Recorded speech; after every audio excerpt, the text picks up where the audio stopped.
नमस्कार, स्वागत है आपका। मैं हूं आपके साथ सुमित झा। दिन भर की अहम खबरें आपको बताएंगे और साथ ही उन बड़ी खबरों के मायने समझाएंगे। और शुरुआत बिहार की राजनीति में इस साल की सबसे बड़ी उथल पुथल के साथ। रामविलास पासवान के छोटे भाई पशुपति पारस के नेतृत्व में 5 सांसदों ने चिराग पासवान को संसदीय दल के नेता पद से हटा दिया और पशुपति पारस को संसदीय दल का नेता चुन लिया गया।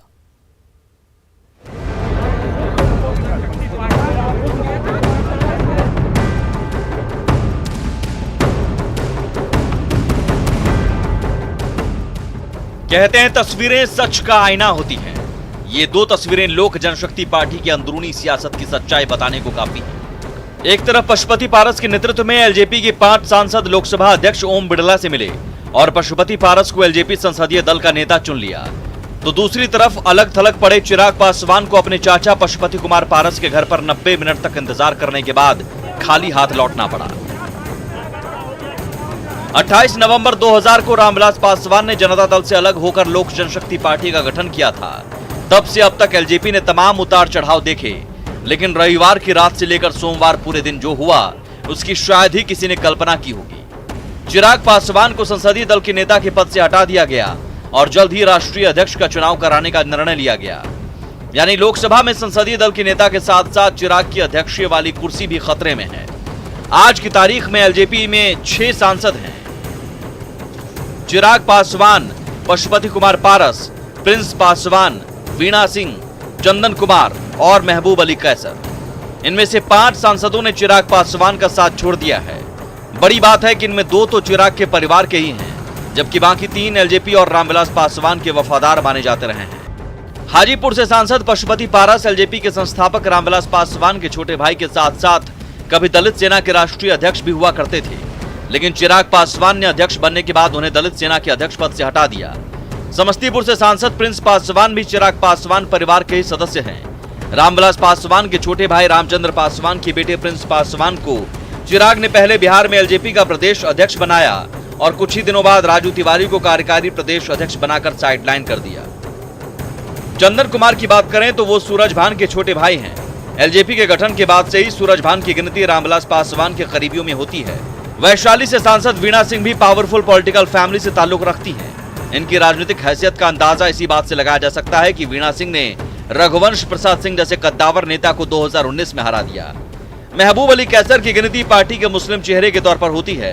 कैसर कभी कांग्रेस के प्रदेश अध्यक्ष हुआ करते थे। यानी बिहार में एलजेपी का ना तो कोई विधायक है और ना ही एमएलसी, और जो 6 सांसद थे उनमें से भी 5 सांसदों ने चिराग पासवान को किनारे कर दिया है। हमारे दल में 6 विधायक, 6 सांसद हम लोग हैं।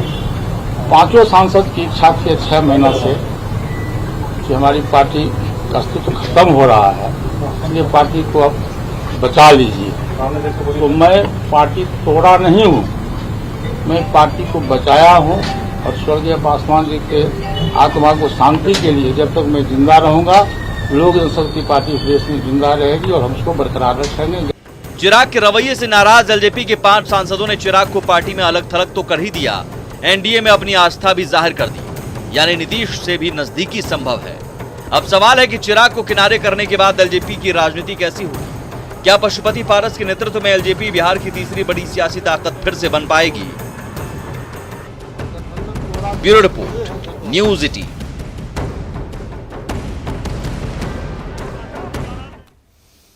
और अब खबर तो समझिए और एलजेपी की इस टूट के मायने समझिए। पशुपति कुमार पारस की माने तो पार्टी में चिराग लगातार एक तरफा फैसला ले रहे थे, जिससे पार्टी में नाराजगी थी।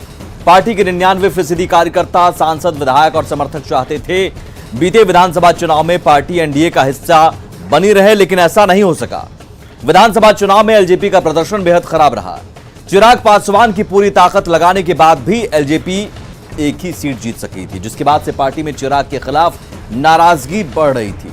वहीं पार्टी में रामविलास पासवान के करीबियों की अनदेखी भी इस टूट का कारण बनी है। चिराग को सबसे ज्यादा भरोसा अपने चचेरे भाई और समस्तीपुर से सांसद प्रिंस राज पर था, लेकिन प्रिंस राज भी उसी वक्त से नाराज चल रहे थे जब से उनके प्रदेश अध्यक्ष पद में बंटवारा कर दिया गया था और कार्यकारी प्रदेश अध्यक्ष राजू तिवारी को बनाकर उन्हें साइडलाइन किया गया। चिराग के सबसे करीबी रहे सौरभ पांडे से पूरी पार्टी के नेता नाराज चल रहे थे। क्योंकि चिराग वही फैसला ले रहे थे जिनमें सौरभ की सहमति होती थी। इस वजह से एलजेपी के ज्यादातर बड़े और कद्दावर नेता नाराज चल रहे थे। रामविलास पासवान के सबसे करीबी रहे सूरजभान सिंह ने अपने कोशिशों से विधानसभा चुनाव में पार्टी को टूटने से बचाया था, लेकिन चिराग के लगातार एक तरफा फैसला लेने से सूरजभान भी नाराज हो गए थे। ऐसे में सूरजभान सिंह के छोटे भाई और नवादा से सांसद चंदन सिंह ने भी बगावत कर दी और दूसरी तरफ एलजेपी सांसद महबूब अली कैसर भी पार्टी की किसी भी बैठक में शामिल नहीं होते थे। वे महज एलजेपी के सांसद ही रह गए थे। पार्टी के किसी भी कार्यक्रम में उनका शामिल नहीं होना उनकी बगावत का ही हिस्सा था।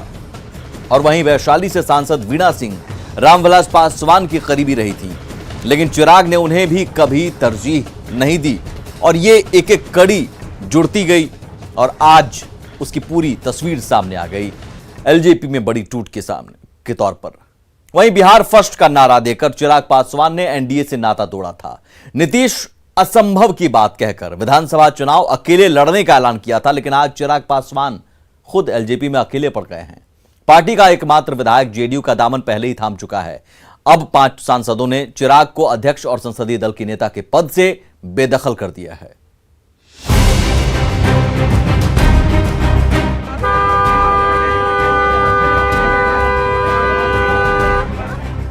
कल तक जिस बंगले के चश्मो चिराग थे, आज उसी बंगले में एंट्री के लिए 20 मिनट तक इंतजार करना पड़ा।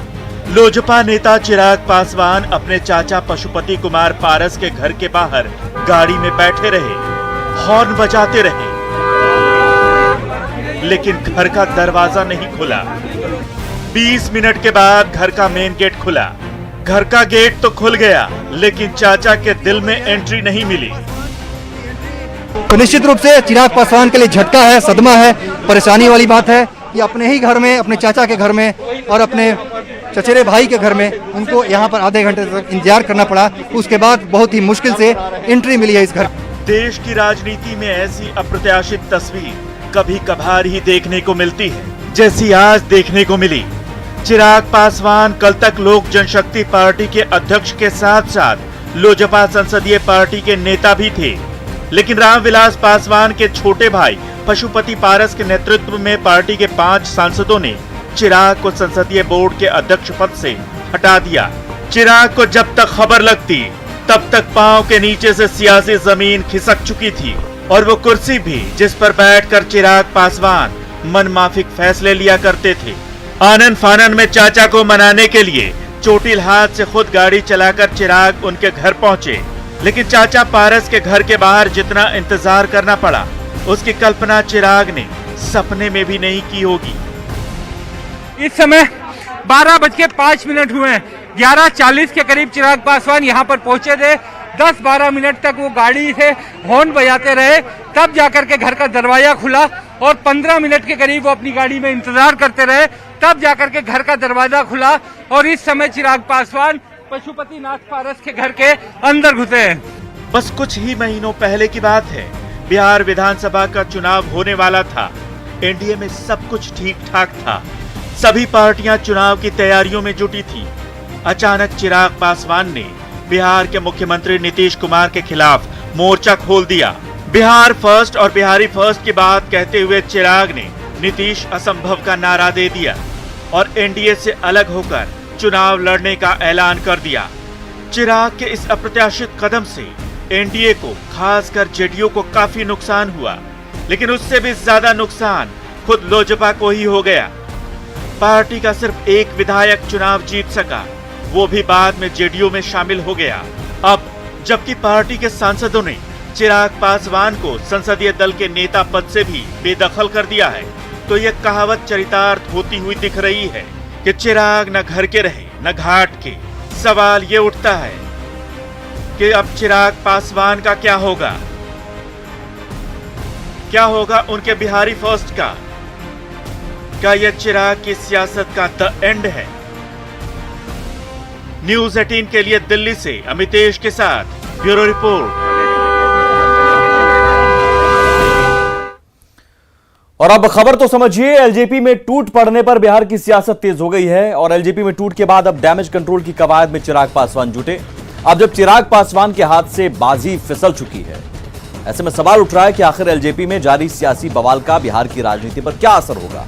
और यही नहीं, खुद चिराग पासवान के पास अब क्या विकल्प हैं कि वो कैसे फिर से पार्टी को या फिर खुद को मजबूत कर सकेंगे। चिराग राजनीतिक मझधार में पूरी तरह अकेले पड़ गए हैं। ऐसे में वो उनके अपने चाचा के नेतृत्व को स्वीकार कर सकते हैं।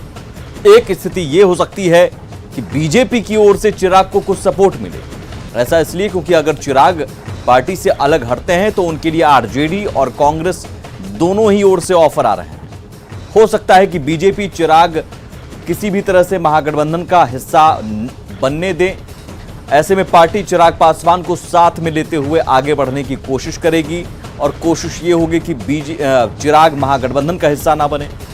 बीजेपी का साथ मिलने से खुद चिराग पासवान को भी बड़ी राहत मिल सकती है। हालांकि ये सब कुछ बीजेपी के नेतृत्व पर और बीजेपी के रुख पर निर्भर करता है। मां रीना पासवान को राजनीति में लाकर चिराग हारी हुई बाजी बदल सकते हैं। हालांकि ये कोशिश उन्होंने की थी इस पूरी परिस्थिति को संभालने के लिए और ये ऑफर दिया था अपने चाचा पशुपति पारस को कि हम मां रीना पासवान को राष्ट्रीय अध्यक्ष बना दिया जाए, लेकिन उस ऑफर को भी ठुकरा दिया पशुपति पारस ने। ऐसे में कई विकल्प हैं, लेकिन फिलहाल कोई रास्ता चिराग पासवान के सामने नजर नहीं आ रहा है। अब यह सवाल उठ रहे हैं कि क्या चाचा पशुपति पारस ने सिर्फ अपनी सियासी महत्वाकांक्षा में भतीजे को एक झटके में बंगले से बेदखल कर दिया, या फिर असली चाल का चाचा कोई और है। कहा जा रहा है कि इस खेल की प्लानिंग जेडीयू के कुछ नेताओं ने की थी। हकीकत क्या है, ये रिपोर्ट देखिए। एक बात तो तय है कि अगर अगली 10 तारीख को मुख्यमंत्री जी का पुनः बिहार में मुख्यमंत्री बनना असंभव होगा। उनकी विदाई तय है और भाजपा लोजपा की सरकार 10 तारीख को एक नई सरकार, विकास की सोच रखने वाली सरकार 10 तारीख को बिहार में बनने जा रही है। एक बंगला बने न्यारा, एक बंगला बने न्यारा, रहे कौन बाज सुने सारा, एक बंगला बने न्यारा, एक बंगला बने न्यारा। बिहार चुनाव के दौरान नीतीश की बिहार से विदाई की उम्मीद लिए एक न्यारा बंगला का सपना देख रहे थे चिराग। आज उसी बंगले से उनके अपनों ने उन्हें बेदखल कर दिया और हालत ये हो गई कि बंगले में एंट्री के लिए भी तरसना पड़ गया। हर उसकी जांच होगी और उसकी आज मुख्यमंत्री तक भी आएगी, तो भले संन्यास ले ले, पर अगर गिल्टी पाए गए, दोषी पाए गए तो जेल जरूर जाना होगा। दरअसल चुनाव के दौरान नीतीश पर उगलने वाली आग की चिंगारी में ही आज चिराग झुलसते जा रहे हैं। खुद पर होने वाले चिराग के तीखे हमलों को लेकर नीतीश चुनाव और चुनाव के बाद भी शांत रहे, लेकिन यह भी सच है कि चिराग की आज अगर ये हालत हुई है तो उसकी पटकथा जेडीयू की ओर से बिहार चुनाव के नतीजों के बाद से ही लिखनी शुरू हो गई थी, जिसकी तस्दीक ये तस्वीर भी करती है। चिराग को एलजेपी से बेदखल करने के ऐलान के बाद की ये तस्वीर है। तस्वीर एलजेपी सांसद वीणा देवी के दिल्ली स्थित आवास सरस्वती अपार्टमेंट की है, जहां चिराग के चाचा पशुपति पारस की अगुवाई में एलजेपी के 5 सांसद, जेडीयू सांसद और नीतीश के करीबी ललन सिंह के साथ मिलने पहुंचे। साथ में जेडीयू के संजय सिंह और महेश्वर हजारी भी थे। दरअसल चुनाव में जेडीयू को चिराग की ओर से नुकसान पहुंचाए गए थे और जेडीयू 43 सीटों पर सिमट गया। नीतीश ने भी पार्टी की बैठक में एलजेपी की ओर से पहुंचे नुकसान का जिक्र किया था। माना जा रहा है कि चुनाव के बाद ही बदला लेने के लिए ऑपरेशन एलजेपी की शुरुआत हुई। इसके लिए ललन सिंह और महेश्वर हजारी काफी समय से दिल्ली में रहकर इस ऑपरेशन में लगे थे, जिसका नतीजा ये हुआ कि कुछ महीनों में ही एलजेपी का एकमात्र विधायक राजू कुमार सिंह को जेडीयू में शामिल किया गया। फिर बीजेपी ने भी दूसरा झटका दे दिया और एकमात्र एमएलसी नूतन सिंह बीजेपी में शामिल हुए। और अब एलजेपी के 5 सांसदों ने चिराग को अलग थलग करते हुए नीतीश का समर्थन कर दिया।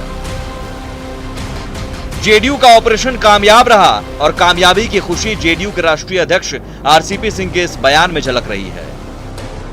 एक कहावत है, as you sow so will you reap, जो बोइएगा सो काटिएगा।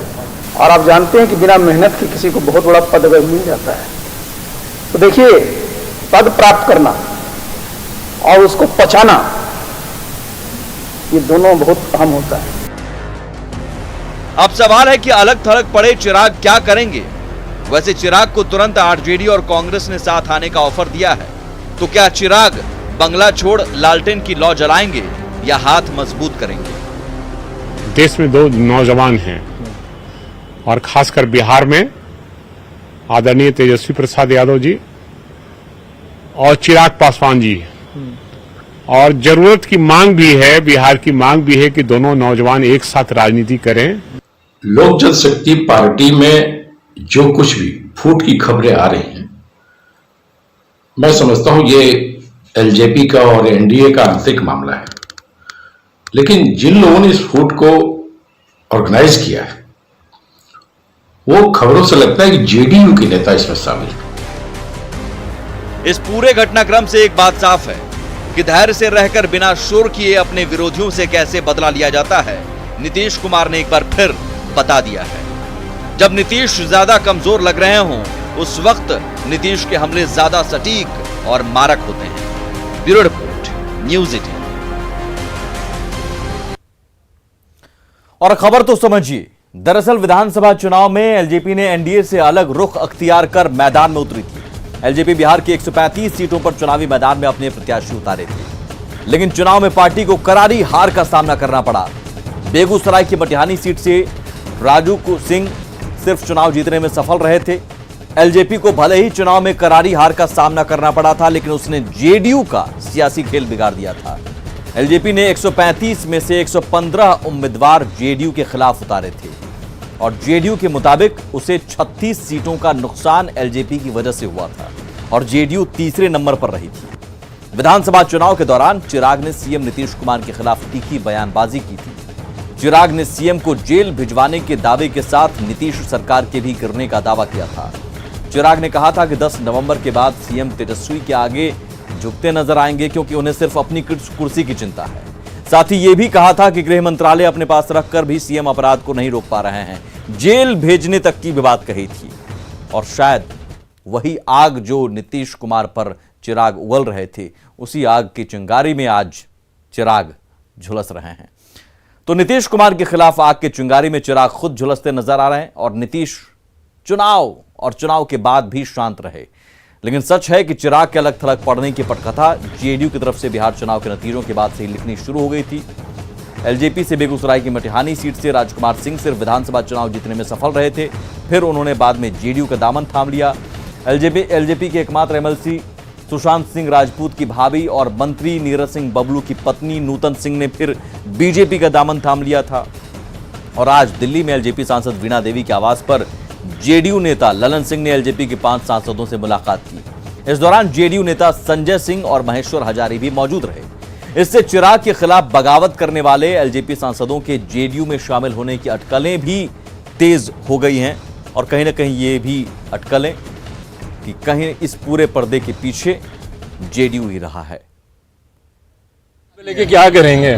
तोड़ ली मेरी पार्टी, खत्म कर दिया मुझे। जो बोइएगा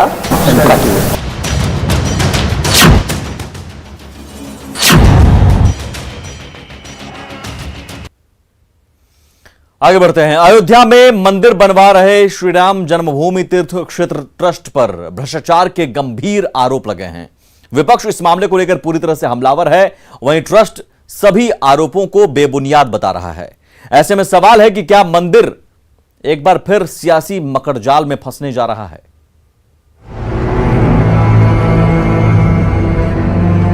2 करोड़ की जमीन 10 मिनट में 18.5 करोड़। ये दोनों दस्तावेज गवाह हैं कि कैसे 5 लोगों ने मिलकर 5 मिनट के अंदर अंदर 115 करोड़ हिंदुओं के साथ, उनकी भावनाओं के साथ विश्वासघात किया है। मंदिर की जमीन खरीद में गोलमाल। बैनामा हुआ है, बैनामे के 10 मिनट बाद रजिस्टर एग्रीमेंट हुआ है। तो ऐसी क्या आवश्यकता थी, मैं जानना चाहता हूं ट्रस्ट से, ऐसी कौन सी आवश्यकता थी और वो जमीन कौन सा सोना उगल रही थी कि आपने 2 करोड़ की जमीन को 18.5 करोड़ में ले लिया? धोखाधड़ी या चुनाव से पहले सियासी चाल? ये आस्था पे हमारे चोट है, हिंदुओं की आस्था पे चोट है, उन लोगों पे चोट है जिन्होंने अपने जीवन भर की पूंजी अर्पित कर दी। मंदिर पर सियासी मकड़जाल। विपक्षी आरोपों के अंबार के बीच ये आशंका इसलिए क्योंकि चंद महीने बाद ही यूपी में चुनाव होने वाले हैं और उससे ठीक पहले एक बार फिर मंदिर को मुद्दा बनाया जा रहा है। अयोध्या में भले ही तेज बारिश हो रही हो, मौसम ठंडा हो, लेकिन सियासत तेज हो गई है।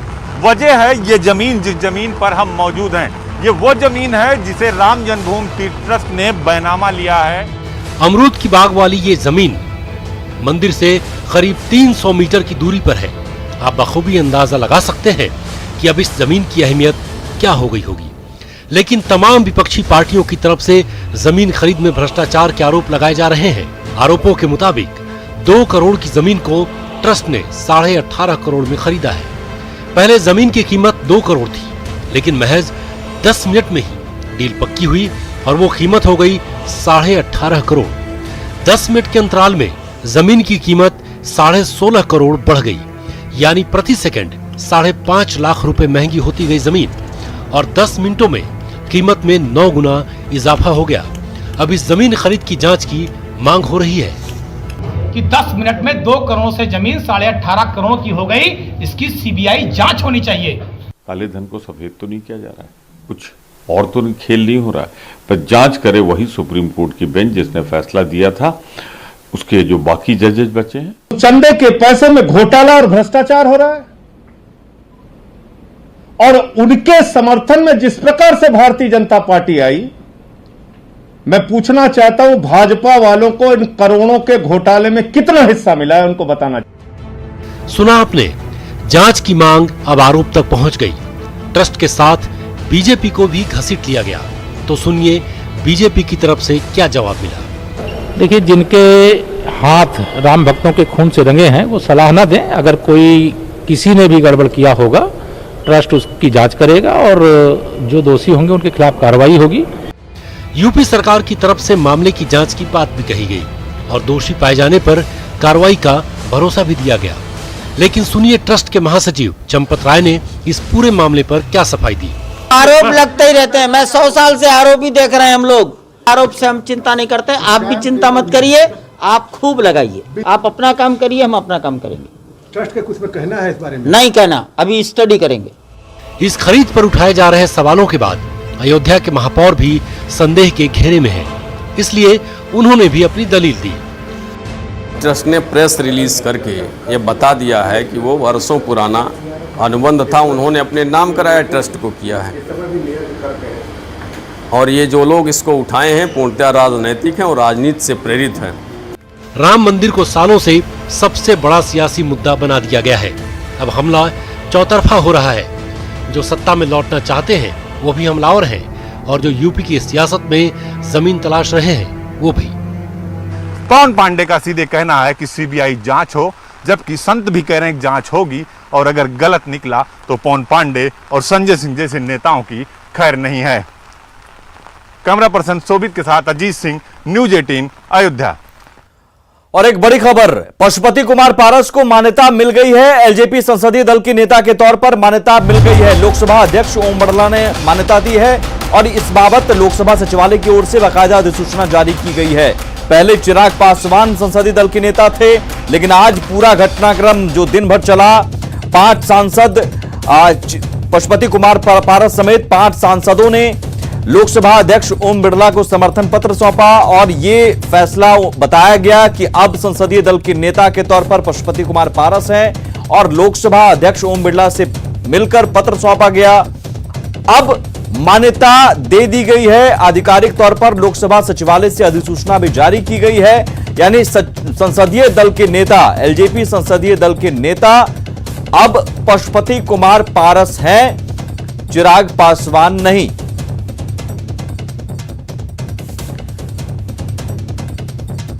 और दिवाकर तिवारी हमारे साथ जुड़े हुए हैं, न्यूज 18 बिहार के ब्यूरो चीफ। दिवाकर, ये पहले से ही तय था, ये मुझे लगता है कि आधिकारिक मान्यता मिली, अब इसके आगे क्या? जाहिर है संसदीय दल के नेता तो पशुपति कुमार पारस हो गए, अब इसके आगे क्या? चुनाव आयोग जाएंगे राष्ट्रीय अध्यक्ष के चुनाव को करवाने को लेकर, प्रदेश अध्यक्ष के चुनाव करवाने को लेकर?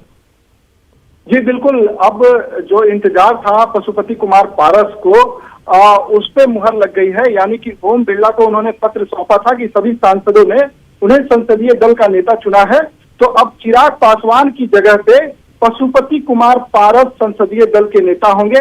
आप देखिए कि नेम ऑफ पार्टी है लोक जनशक्ति पार्टी, और उसके सामने 6 सदस्यों की संख्या 6 है।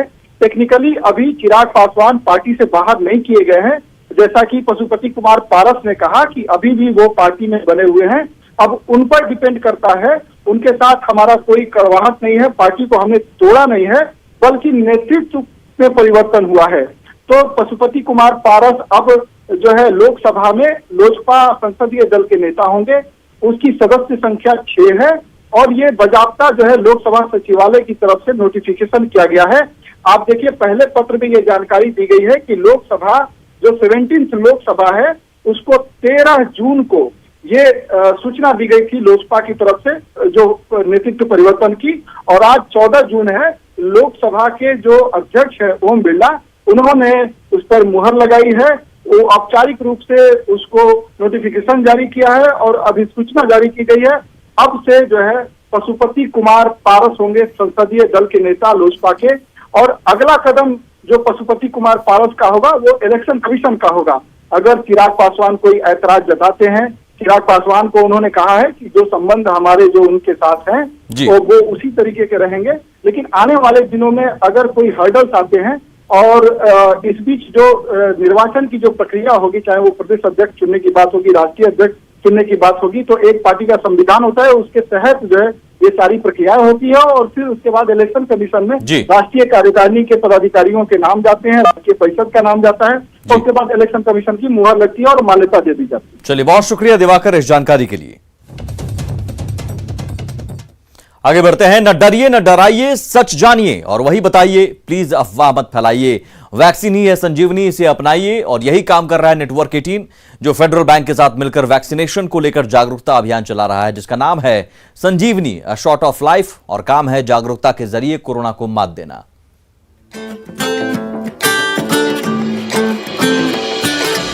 टीका लगा जब अपनी बारी आए, टीका लगा हो ये जो ढाल सी है वो कमाल सी है, संजीवनी आई यहाँ।